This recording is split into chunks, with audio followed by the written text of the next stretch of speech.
Shalom, salam sejahtera bagi kita semua. Sungguh sangat berbahagia sekali saya bisa berjumpa lagi dengan Bapak Ibu Saudara semua di dalam kasih dan pemeliharaan Tuhan yang sempurna dan luar biasa. Sebelum kita menerima sebagian kebenaran dari firman Tuhan, marilah kita berdoa. Bapa, di dalam nama Yesus, terima kasih atas segala berkat-Mu dan pemeliharaanmu di dalam hidup kami pada hari-hari yang telah kami lalui. Sampai pada saat ini, kami merasakan bahwa Tuhan tidak pernah meninggalkan kami. Buka setiap hati kami untuk menerima firman-Mu. Kami percaya bahwa firman-Mu merupakan kekuatan hidup kami. Kami percaya bahwa firman-Mu berkuasa. Kami percaya bahwa firman-Mu akan merubah seluruh hidup kami. Bahkan kami percaya bahwa firman ini adalah Allah sendiri. Dalam nama Yesus kami berdoa. Amin. Saudaraku yang terkasih, firman Tuhan hari ini terdapat di dalam Yeremia 19 ayat 30. Saya ulangi lagi, Yeremia pasal 19 ayat 30. Demikian firman-Nya. Sesudah Yesus meminum anggur asam itu, berkatalah ia, sudah selesai. Lalu ia menundukkan kepalanya dan menyerahkan nyawanya. Saudara, untuk mewujudkan sebuah mimpi atau cita-cita, tentulah dibutuhkan perjuangan dan pengorbanan dalam segala hal. Pengorbanan biaya, pengorbanan waktu dan tenaga yang tidak sedikit untuk mewujudkan sebuah mimpi-mimpi itu.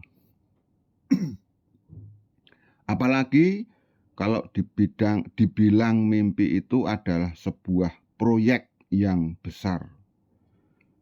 Tentu diperlukan semangat dan kerja keras yang tidak kenal lelah. Tetapi dalam kenyataannya, tidak sedikit orang-orang percaya atau anak-anak Tuhan di dalam mewujudkan sebuah mimpi itu banyak yang berhenti di tengah jalan. Putus asa, kehilangan semangat, capek pikiran, dan tidak sedikit juga adalah kehilangan harapan. Maksudnya, mungkin mereka ragu-ragu apakah mimpi tersebut pada akhirnya akan betul-betul bisa menjadi kenyataan. Saudaraku yang terkasih, marilah kita mencoba untuk melihat atau belajar dari kisah-kisah yang ada di dalam Alkitab. Contohnya adalah Daud. Daud bisa menjadi raja Israel tidak dalam waktu yang singkat dan tidak mudah. Dia melewati proses yang begitu berat dan panjang sekali.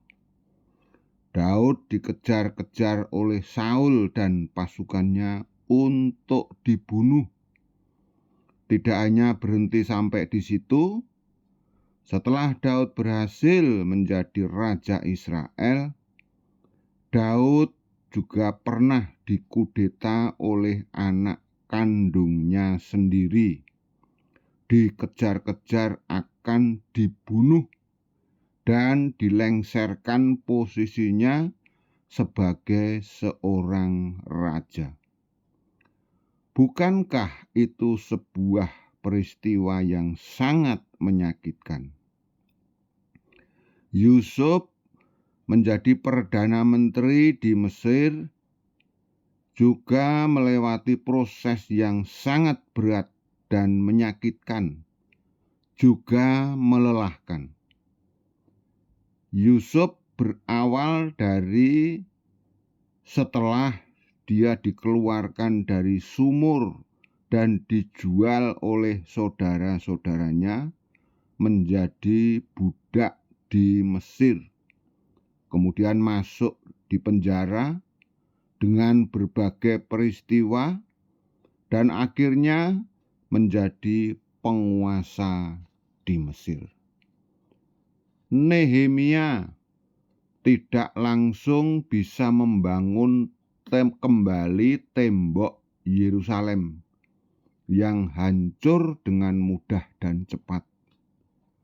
Begitu juga Rut tidak langsung menjadi istri Boas yang kaya raya itu.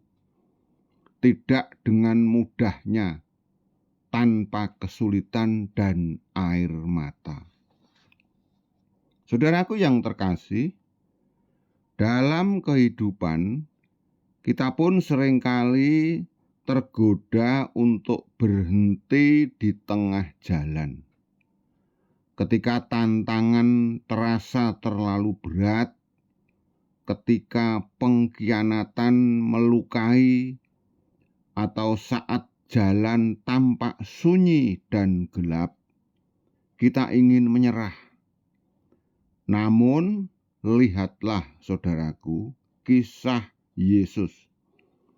Ia tidak pernah menyerah di tengah penderitaan salib.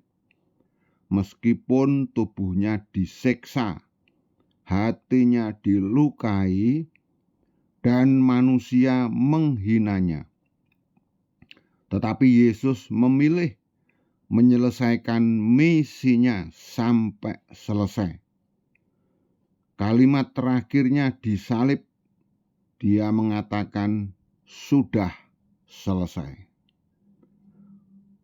Bukankah itu seruan atau keputusasaan, melainkan deklarasi kemenangan bahwa tugas penebusan telah digenapi sepenuhnya.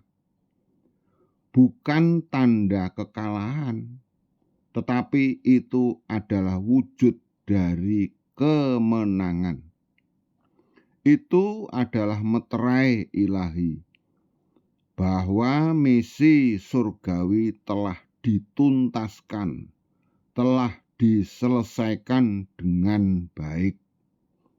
Yesus menyelesaikan segalanya dengan sempurna, bukan setengah jalan, bukan hampir selesai, tapi ia taat sampai akhir.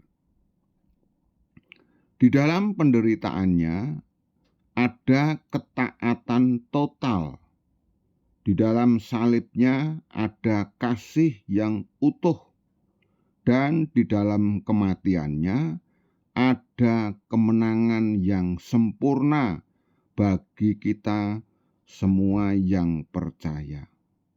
Ya, ketaatan sejati bukan hanya dimulai dengan iman, tetapi diselesaikan dengan kesetiaan. Oleh karena itu, saat kita menghadapi jalan yang berat, ingatlah bahwa Tuhan Yesus tidak berhenti. Jangan berhenti hanya karena lelah atau kecewa, tapi lanjutkanlah perjuangan kita. Selesaikan panggilan hidup kita dengan setia. Mari, saudara-saudaraku, kita mengikuti teladan Kristus, menyelesaikan apa yang Tuhan percayakan kepada kita. Ingatlah bahwa Tuhan tidak menuntut kita menjadi sempurna, tetapi Dia rindu kita tetap setia sampai akhir. Sampai suatu hari kita akan bisa berkata dengan kepala tegak dan hati penuh kemenangan, seperti yang dikatakan oleh Yesus, sudah selesai. Mari kita berdoa. Bapa, di dalam nama Yesus, kami bersyukur atas kasih-Mu yang boleh kami rasakan setiap hari. Terima kasih karena Engkau senantiasa selalu menguatkan iman kami. Ajarlah kami untuk tidak menyerah di tengah jalan. Berikan kekuatan agar kami tetap setia menyelesaikan setiap panggilan dan tugas yang Engkau percayakan. Ketika kami lemah, kuatkan kami. Ketika kami ingin berhenti, tuntun kami untuk terus melangkah bersama Tuhan.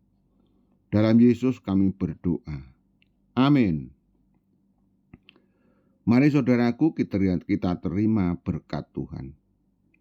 Kasih karunia dan damai sejahtera yang melimpah dari Allah Bapa, Tuhan Yesus Kristus, dan persekutuannya dengan Roh Kudus menyertai saudara semua hari ini sampai selama-lamanya. Amin. Jangan lupa saudaraku, jika saudaraku menyukai video ini, saya persilakan untuk like, subscribe, atau aktifkan lonceng, dan beri komentar nama saudara dan nama kota saudara. Juga bagikan kepada teman, sahabat yang lain, supaya mereka juga diberkati dengan firman ini. Demikian saudaraku firman Tuhan hari ini. Jangan takut, jangan khawatir, maju terus di dalam Tuhan. Haleluya, amin.